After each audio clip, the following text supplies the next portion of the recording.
Welcome to Channel 18 News. I'm Jim Rogers. With the National Weather Service forecast of light to heavy rain through Saturday and freezing temperatures possible this weekend, the Texas Department of Public Safety began treating roads and bridges Wednesday. The treatment is being applied to state highway hills and bridge areas. Much of the work on State Highway 154 in Hopkins County has been performed Wednesday. TxDOT asked drivers to give road treatment crews room to work and share the road with them ahead of the storms.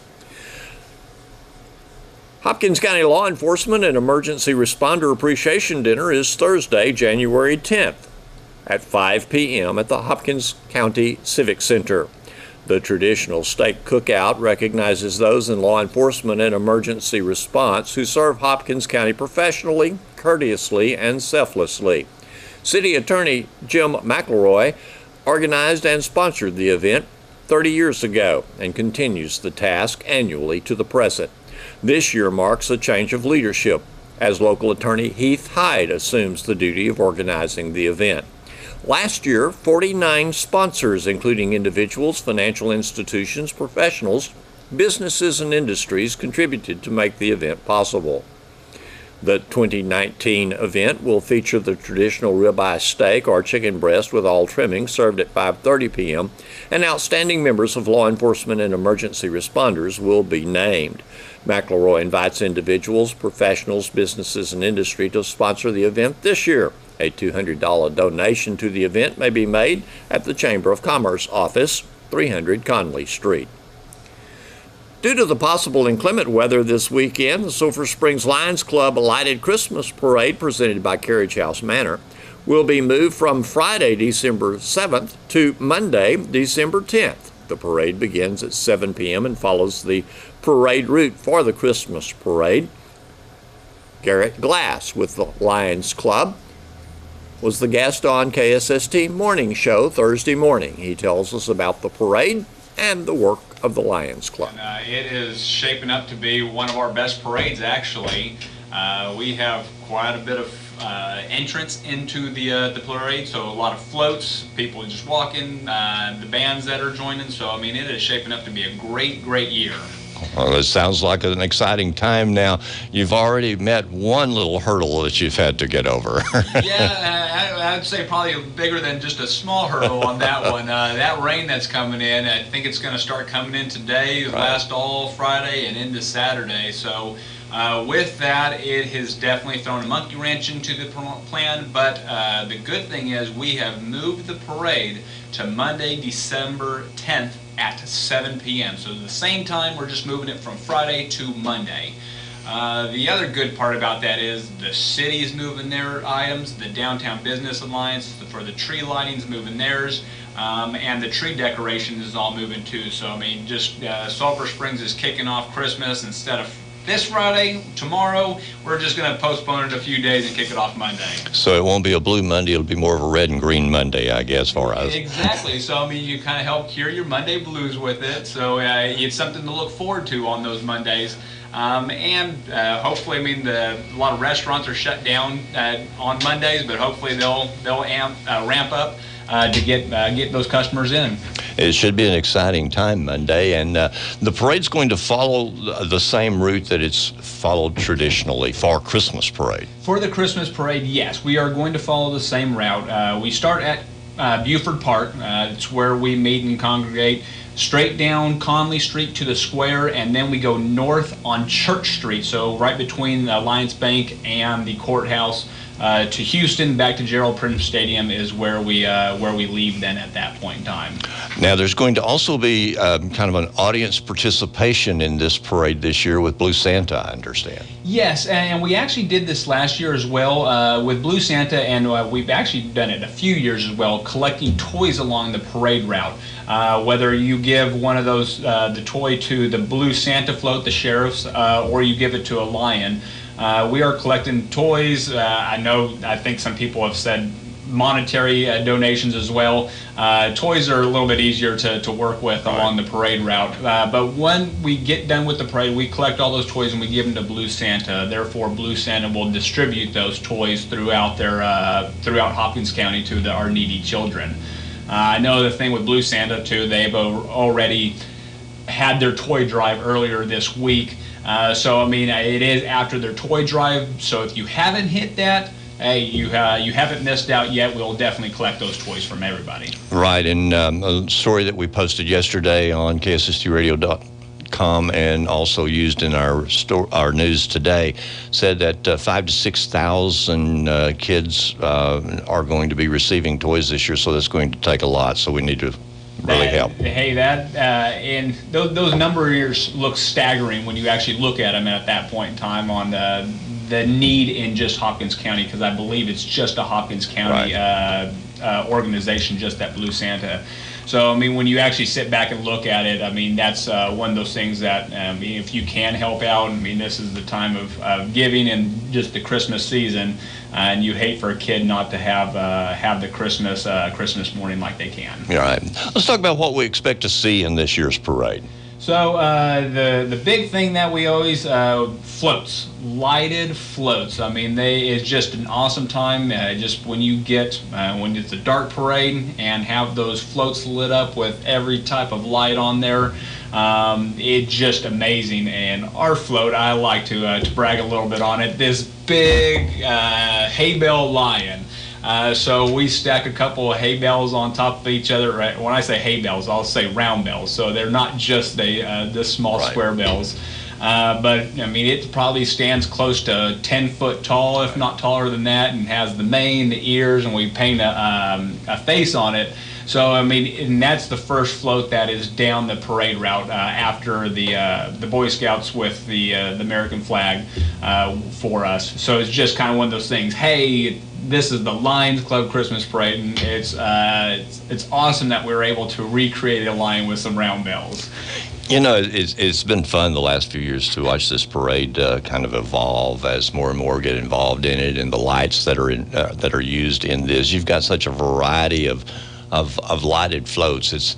They do not look alike at all. That is the good part about. I mean, the Christmas is we never have a theme for our parade besides Christmas.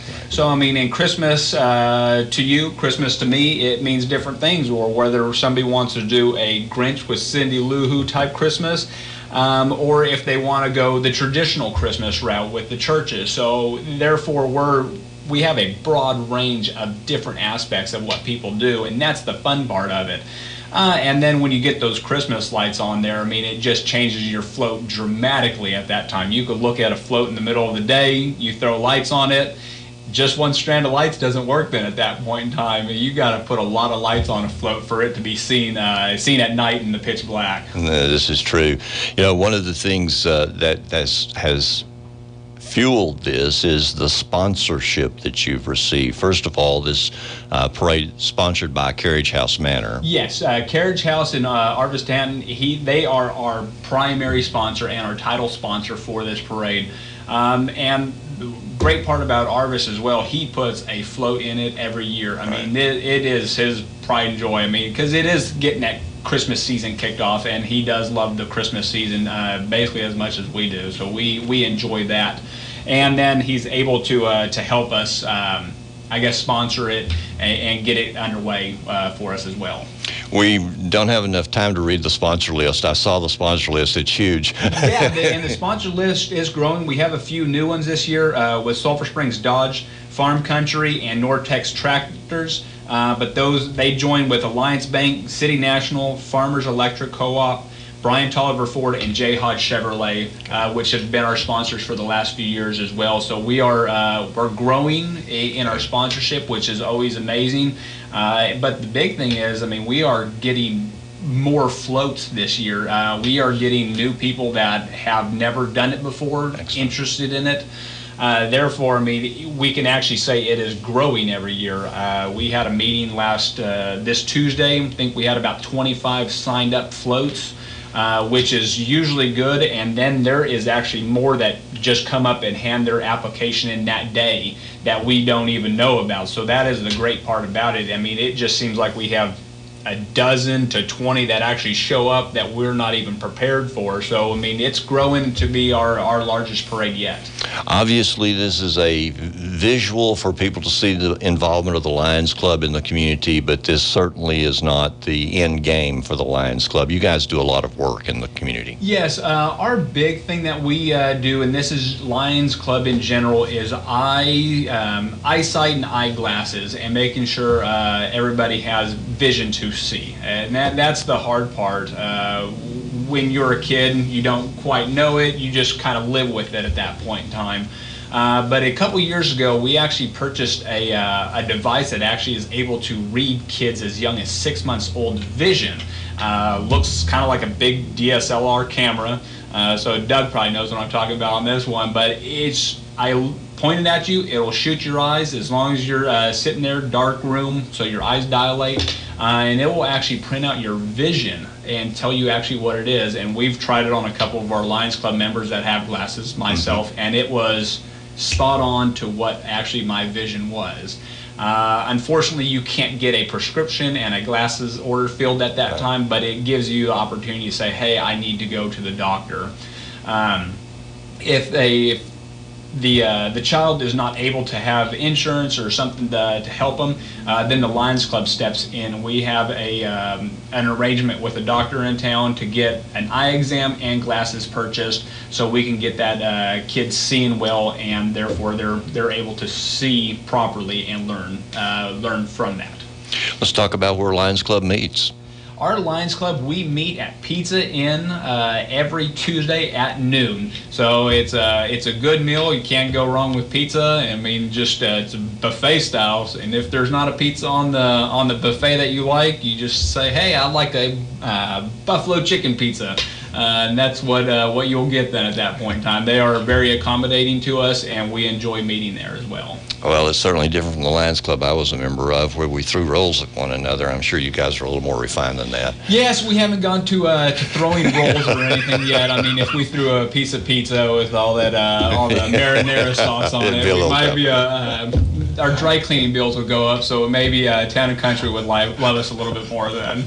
Let's go back to the parade. Obviously, this is let's give an invitation to people to the parade. So if you want to join the parade, we have applications online on our Facebook page at Sulphur Springs Lions Club, or you can contact myself. I work at Guarantee Bank and Trust here in town, and you could reach me there, and I will give you an application. Whether you want to come in and grab one, I'll email you one, whatever I can do to get that application to you, because this is for the Christmas spirit. So the more floats we have in it, the bigger and better it is. And it creates that Christmas spirit for the city of Sulphur Springs.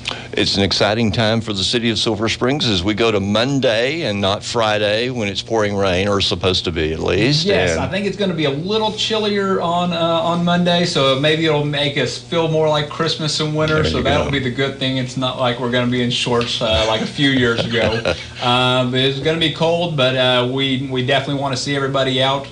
Again, just the parade route. Conley to the square, north on Church, and then down Houston again. Right, and certainly you want to bring a toy to give to those volunteers walking along with the parade to receive the toys so they can put them on the Blue Santa float, and we want to encourage everyone to do that. Any last word that you have? I don't have any last word. I mean, just we hope to see everybody out there. I mean, whether it's on the square, along the parade route. If you want to grab a toy and donate it, that would be awesome, and I'd more than encourage that. All right. Thank you, Garrett Glass, for being with us today. Garrett is with Guarantee Bank and Trust, as he mentioned, and also a member of the Lions Club. Position in the Lions Club? No position. I rolled off a few years ago from any type of officer position, so I'm just, I guess I'm the radio officer. I was going to say, Garrett is the stuck officer. He's stuck with coming down here. We appreciate Garrett being with us this morning. I'm Jim Rogers, if you didn't recognize the voice. Enola is out this morning, going to be out for a couple of days to be with family and celebrate her Christmas just a little early with her girls so scattered. It's important for them to have a chance to get together, and we certainly celebrate that opportunity for her as we celebrate the Christmas season here at KSST and in Sulphur Springs. We appreciate the work of the Lions Club in Sulphur Springs. They do some great work. A lot of it you do not get to see, but others get to see because of the Lions Club, and that's very, very important. That's very good. And Jim, thank you for having me. Merry Christmas. Merry Christmas to you, Garrett, and to your family, and to the baby. Thank you. Thank you. Yeah, not even a week old this morning, so he is doing great. Yeah, we're excited for Garrett and Emily Glass, who is one of our city council persons as well, and we appreciate your involvement in our community here. Here's Don Julian with sports. The Lady Cats basketball team opened the Edgewood tournament Thursday morning bright and early at 8 a.m. with a 44-23 victory over Wills Point in a pool play game. Lady Cats coach Brittany Tisdale said the Lady Cats got off to a rough start in the early morning and looked like zombies. She said they woke up after a few minutes and then played a very good game. She was especially pleased with the Lady Cats defense. They allowed Wills Point only single-digit scoring in each quarter. The Lady Cats led 12-5 after one quarter, 27-9 at the half, and 38-18 after three quarters. Wills Point added only 5 points in the fourth quarter. Senior post Autumn Tanton and senior guard Danielle Godbolt scored 14 points apiece. Godbolt had 2 3-pointers. Tanton and Godbolt both had 7 rebounds. Senior point guard Sadavia Porter scored 9 points with a 3-pointer and also had 6 steals, 6 deflections, and 6 assists. Nyla Lindley scored 4 points with 5 rebounds and 2 steals, and Kate Womack had 3 points on a 3-point basket, and she had 2 rebounds. Colbria Harrison came off the bench and grabbed 4 rebounds. Senior Terrella Kelly was able to play, and she got a steal. She has been out with a knee injury. The Lady Cats shot 37% from the field, and they had 24 turnovers. The Edgewood tournament will be continuing through Saturday. Thanks for watching Channel 18 News. Have a great evening.